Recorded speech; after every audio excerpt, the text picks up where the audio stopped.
Servus zusammen, das kommende Tabletop-Jahr wird einerseits episch, aber auch ziemlich alt. Bevor wir jetzt aber zum Thema des Alten kommen, erstmal zu dem Thema, was ist eigentlich gedacht mit episch?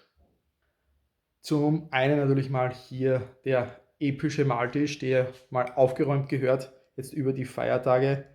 Das will ich mal als erstes angehen. Dann natürlich habe ich hier noch komplett alte Sachen stehen von Infinity und auch Freebooters Fate. Mal schauen, ob da in nächster Zeit noch was kommen wird, beziehungsweise was ich da noch für Ideen haben könnte für die Zukunft. Ansonsten, was natürlich das epische Thema betrifft, ist hier Epic Warpath von Mantic Games. Denn wie ich ja schon vor ein paar Tagen gesagt habe im letzten Video, habe ich hier über die Feiertage mich ein bisschen wieder mehr mit Epic Warpath beschäftigt und mir gefällt das Regelsystem recht gut und deswegen möchte ich hier auch weitermachen in verschiedene Richtungen und dazu will ich jetzt eben ein bisschen etwas sagen.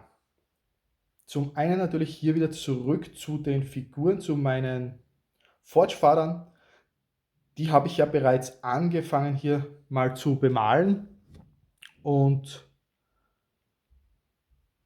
da soll es natürlich jetzt da weitergehen, die Armee auch fertigzustellen, denn die sind ja eigentlich recht schnell und einfach bemalt.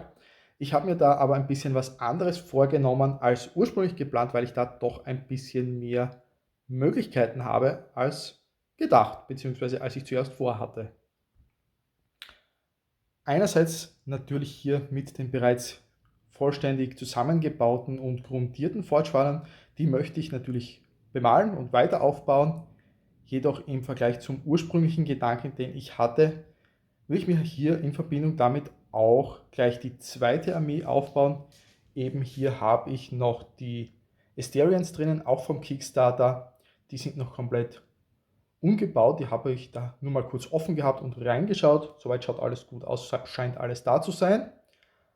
Und ich möchte mit diesen beiden Armeen hier mal starten und eben diese auf möglicherweise anfangs jeweils 1000 Punkte bringen, dann 1500, vielleicht um 2000, dann weiter aufbauen und vielleicht das Ganze eben auch kombinieren mit dem ein oder anderen Video in Richtung vielleicht How to Play oder auch Battle Reports, denn da gibt es ja auch recht wenig. Mal schauen, wie sich das umsetzen lässt. Ansonsten geht es natürlich hier auch weiter mit dem Regeln lesen. Ich habe da in den letzten Tagen einiges zusammengebracht und wie gesagt, mir gefällt das Spielsystem, die Art und Weise, wie alles aufgebaut ist, doch recht einfach und dann aber abwechslungsreich. Und ich denke mir, da könnte es auch ein bisschen interessant sein, weil es ja auch wenig Content dazu gibt, hier mal einen Blick reinzuwerfen, auch was die verschiedenen Fraktionen betrifft, wie sich diese spielen, was die für Sonderregeln mitbringen, für Command-Fähigkeiten, um hier auch dem einen oder anderen, der sich vielleicht für das Spiel interessiert, auch ein bisschen Einblick zu geben, bevor er sich irgendwas kauft, weil aktuell sind ja 4 Fraktionen so im Handel mittlerweile erschienen, auch über die 2-Spieler Starterbox, da sage ich auch gleich noch mal ein bisschen was dazu. Und ansonsten sollen ja noch weitere Fraktionen kommen und bevor man sich da irgendwas kauft, macht es natürlich vielleicht Sinn, wenn man sich vorab informieren kann. Was mich natürlich jetzt zur 2-Spieler Starterbox bringt, denn wir haben es gerade gesehen, ich habe meine Forge-Father und auch die Asterians damals mir geholt über den Kickstarter.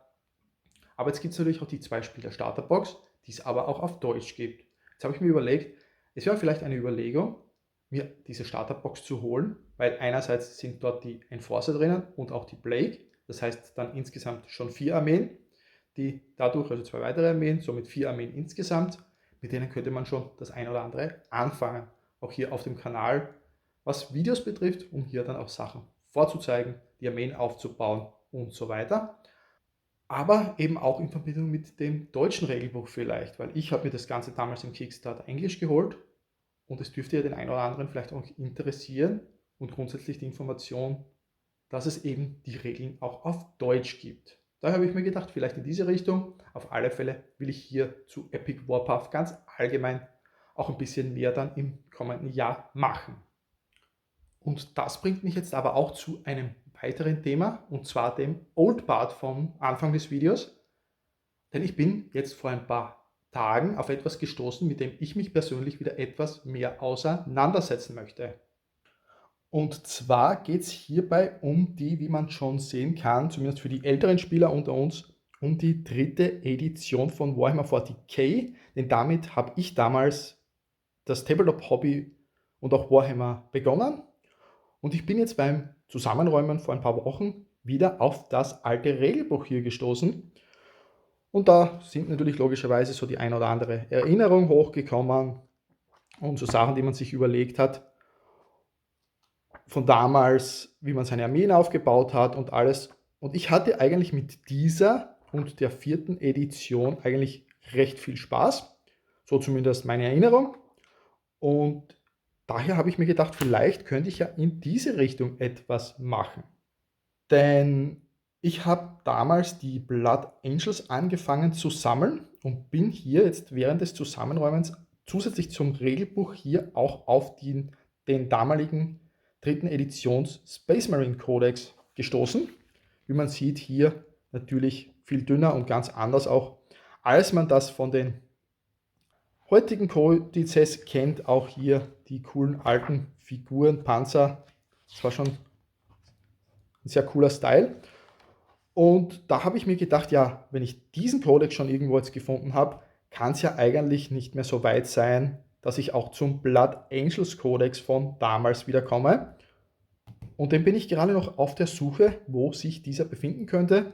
Und da habe ich mir gedacht, wenn ich das wirklich schaffen sollte, den Blood Angels Codex, was ja auch wie heutzutage ein Erweiterungsbuch war, also man hat quasi diesen Codex Space Marines gebraucht und dann den Blood Angels Codex dazu, dass ich da einfach wieder mehr in diese Richtung mache. Vielleicht meine Blood Angels wieder aufbauen von damals, weil die Figuren habe ich noch alle, vieles noch gar nicht bemalt. Und das Ganze dann vielleicht auch mit einer Zweit-Dritt-Armee, die noch von damals vorhanden ist, vielleicht einfach erweitern könnte. Natürlich, klarerweise, dafür müsste es natürlich mal notwendig werden, dass ich hier den Codex für meine Blood Angels dann auch noch anfinde, weil sonst macht es natürlich keinen weiteren Sinn. Aber mal schauen, was da die nächsten Tage beim Suchen so alles rauskommt. Und dieses Thema mit Warhammer 40k und meinem Interesse daran, mich wieder mit der dritten Edition vielleicht beschäftigen zu wollen oder auf alle Fälle beschäftigen zu wollen, ist jetzt anscheinend auch zu einem ganz guten Zeitpunkt gekommen, denn jemand aus meinem Verein hat auch angefangen jetzt sich zu melden bezüglich etwas zu machen in Richtung der vierten Edition. Und jetzt da muss man hierzu auch wissen, damals am Anfang der vierten Edition, so bis zur Hälfte hin, war dieser Codex, zusammen natürlich auch mit dem Codex Blood Angels, noch der jeweils aktuelle. Das bedeutet, ich könnte hier meine Blood Angels für die dritte Edition wieder aufbauen und diese gleichzeitig auch für die Events bzw. für das geplante, angedachte Turnier für die vierte Edition verwenden. Oder wenn ich möchte, natürlich gibt es hier auch einen White Dwarf Codex von damals, der zur vierten Edition rausgekommen ist, wo sich die Blood Angels dann doch weiter verändert haben und dass ich dann hier beide Armee-Varianten vielleicht aufbauen könnte und das Ganze hier auch auf dem Kanal ein bisschen verfolge in Richtung des Armeeaufbaus, so ein bisschen Vlog-mäßig, auch in Richtung dann des Turnier bzw. Events, was auch immer das dann genau werden wird. Jetzt an euch, was habt ihr euch vorgenommen fürs nächste Jahr als Projekte und wie findet ihr die Idee, hier in diese Richtung altes Warhammer 40k vielleicht auch etwas auf dem Kanal zu sehen?